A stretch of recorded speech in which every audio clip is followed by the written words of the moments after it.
ধুবুৰী বনাম, ধুবুৰী শিৱসাগৰ বনাই, বৰাকক শিৱসাগৰ বনাই, তিনিচুকীয়াক ধুবুৰী বনাই একেলগে একত্ৰিত কৰি সমন্বয়ৰ বাৰ্তাৰে, উন্নয়নৰ বাৰ্তাৰে আমি একেলগে অসমখনক আগুৱাই লৈ যাওঁ। শিৱসাগৰক ধুবুৰী বনাব খোজা ৰেজাউল মিয়াৰ লিডাৰ।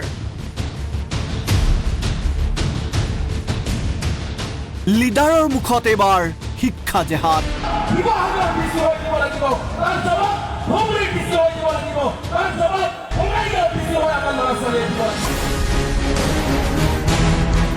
মিয়াৰ সন্তান শিৱসাগৰৰ ডিচি হ'ব লাগিব। মিয়াৰ সন্তান ডিচি হ'ব লাগিব গুৱাহাটী, ধুবুৰী, বঙাইগাঁৱৰ। আমি কাৰো গোলামী আৰু দাসত্বৰ মাজত নাথাকো। আমাৰ ল'ৰা ছোৱালীক আমি শিক্ষাৰে মানুহ কৰি, শিক্ষাৰ জেহাদ সৃষ্টি কৰি, শিক্ষাৰ বিপ্লৱ সৃষ্টি কৰি আমি আমাৰ সন্তানক আমি আগুৱাই লৈ যাম।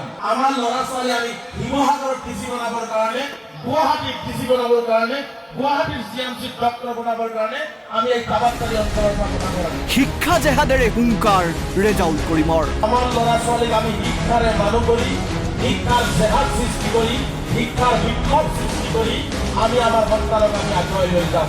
সংখ্যালঘুক কৰা অত্যাচাৰৰ উত্তৰ মিয়া সন্তানে দিব লাগিব।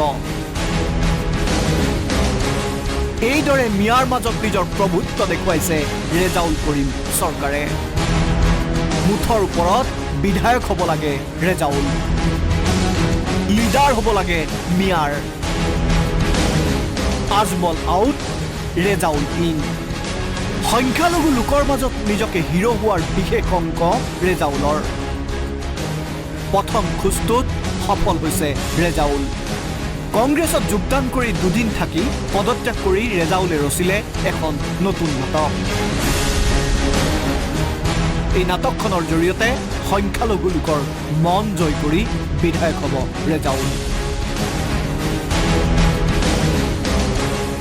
এতিয়া সভাই সমিতিয়ে ডাঙৰ ডাঙৰ কথা ৰেজাউলৰ। আপোনালোকে জানে যে হিমন্ত বিশ্ব শৰ্মা ডাঙৰীয়াই কি ধৰণে অন্যায়ভাৱে অসমৰ ধৰ্মীয় সংখ্যালঘুসকলক, অসমৰ নিষ্পেষিত জাতিক কি ধৰণে অন্যায় অত্যাচাৰ কৰে, তাৰ জবাব আমি কলমৰ জৰিয়তে দিব লাগিব। তাৰ জবাব শিৱসাগৰ ডিচি হৈ দিব লাগিব। তাৰ জবাব ধুবুৰী ডিচি হৈ দিব লাগিব। তাৰ জবাব বঙাইগাঁও ডিচি হৈ আমাৰ ল'ৰা ছোৱালীয়ে দিব লাগিব। এই সংকল্প আমি গোটেই ল'ৰা ছোৱালী কিডনী বিক্ৰী কৰি হ'লেও সন্তানক পঢ়াবলৈ ৰেজাউলৰ পৰামৰ্শ। শিক্ষাৰ জেহাদেৰে অসমত মিয়াৰ প্ৰভুত্ব বঢ়াবলৈ আহ্বান ৰেজাউলৰ। ভোটৰ লালসাত কংগ্ৰেছেও আঁকোৱালি লৈছিল ৰেজাউল কৰিম চৰকাৰক। পিছে এতিয়া ৰেজাউলৰ দল নাই। মিয়াৰ অধ্যুষিত এলেকা টাৰ্গেট এতিয়া ৰেজাউলৰ। ব্যুৰো ৰিপৰ্ট, আসাম টক্স।